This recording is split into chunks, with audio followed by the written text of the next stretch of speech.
Hello, Morongo Basin and listeners around the world, online at Z107.7 FM.com. This is your Z107.7 Local News for Saturday, March 1st, 2025. Depending on where you are today in Joshua Tree, you may be seeing demonstrations in support of the National Park employees who were dismissed earlier this month. They're part of a larger series of protests happening across the United States at 433 parks, bringing awareness to the cuts that are facing the National Park Service and other federal public land agencies.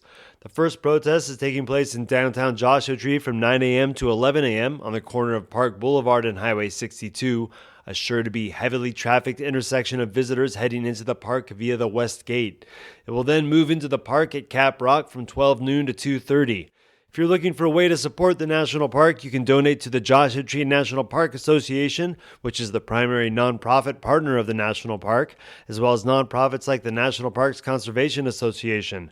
Locally, there are also volunteer opportunities to support public lands through the National Park, as well as nonprofits like the Mojave Desert Land Trust. As we rapidly move into the busy season, and with the National Park currently understaffed after the layoffs, it's a good reminder to be extra patient if you try to get into the park after 9 a.m. on the weekends.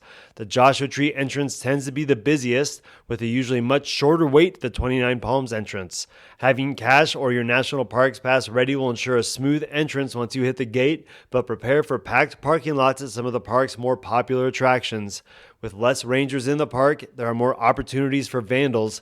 Just inside the park's west entrance, there were reports of graffiti sprayed onto rocks near the Boy Scout Trail. We'll have a video of that taken by Instagram account at visit_Joshua Tree on our website. If you encounter graffiti or other similar vandalism in the park, you can document it and send it in to the National Park. They have an email address specifically for it. We'll have that, as well as links for all the resources mentioned in this story on our website, Z107.7FM.com. An iconic deep desert location is hosting a major classic car and hot rod show today. With more, here's Rat Fink lookalike Jeff Harmatz. Roy's Motel and Cafe is hosting an inaugural cruise and car show today, and everyone is invited to hit the road to visit the landmark along Route 66 to see more than 100 cars, celebrities, and enjoy music, food trucks, and a raffle with prizes and cash. There will be artists on site doing hot rod art and a large-scale art installation involving rotating searchlights.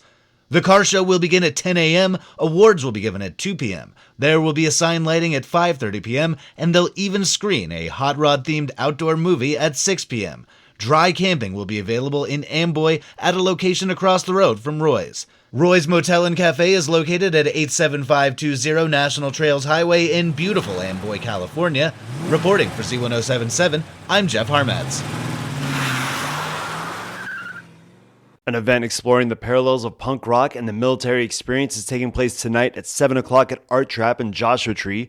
Reporter, writer, and musician Gabriel Hart organized the event in conjunction with Miltree, and we sat down to talk about what you can expect at the reading and discussion called Adrenaline Overkill. So the event is exploring the parallels between the punk rock experience and the veteran experience. Now, both those may appear very contradictory, but since I've started to get to know a lot of veterans, I can kind of see these really strong parallels and overlaps. We're going to have Brian O'Hare, who's the author of Surrender. He is a punk rocker and an ex-Marine. We're going to have Renee Asher Pickup, who is a crime writer, and she is a punk rocker and a veteran as well. She was a Marine, which is really good because we're going to have kind of a feminist point of view, you know, being a punk rocker in a very male-dominated scene and being a female, you know, Marine in a also very male-dominated scene. Our friend Jim Ruland, who is a Navy veteran, and he is a punk rock writer. He is the actual biographer of Bad Religion, Circle Jerks, and SST Records. He has books on all those. You've got a punk pedigree. Mm-hmm, definitely.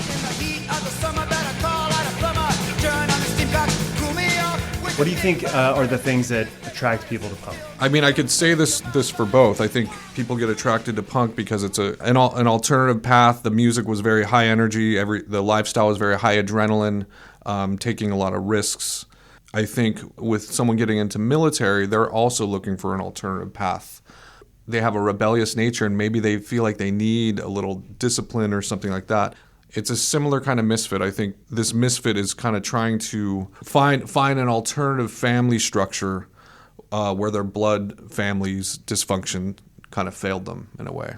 So you've worked with Milltree before, which is, can you describe quickly what Milltree is? Yeah, Milltree is our local veterans outreach that aims to bridge the gap between a veteran isolation and now civilian isolation, and to kind of bridge the gap between veterans and civilians. I just want to make sure that people know that this is open to everybody. Yeah, open to everyone. Yeah, not just punks and veterans. Yeah, we want to hear from people, even if this is coming out of left field. I think punk and the veteran experience, they might feel like kind of closed communities, but the more veterans I meet, the more open-armed they are.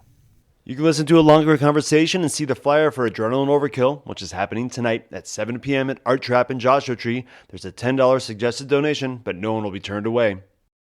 The San Bernardino County Public Defender's Office will be in Lucerne Valley on Wednesday, March 5th with their mobile defense program, which offers free on-site legal assistance and other essential county services to remote locations in the county.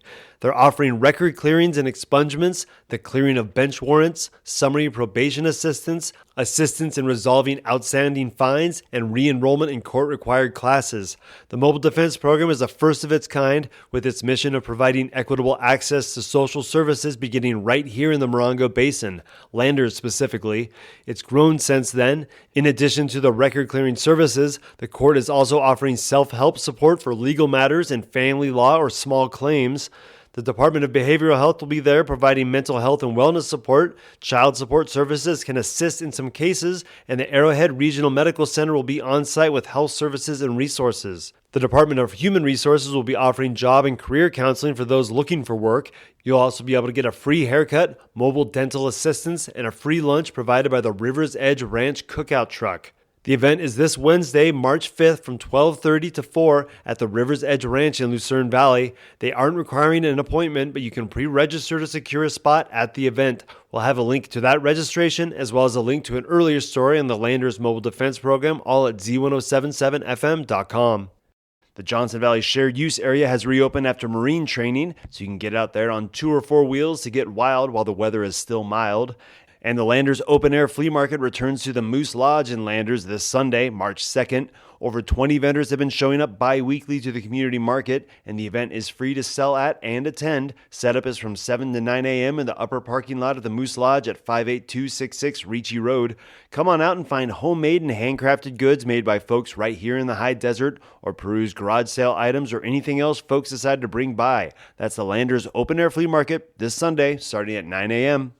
And that's your local news for Saturday. You can hear local news 7 times a day, 7 days a week at 7, 8, 9, noon, 4, 5, and 6. More Morongo Basin residents get their local news from Z107.7 than any other source. Reporting out of Joshua Tree, California, alongside the award-winning Z107.7 News Team, I'm Robert Hayden.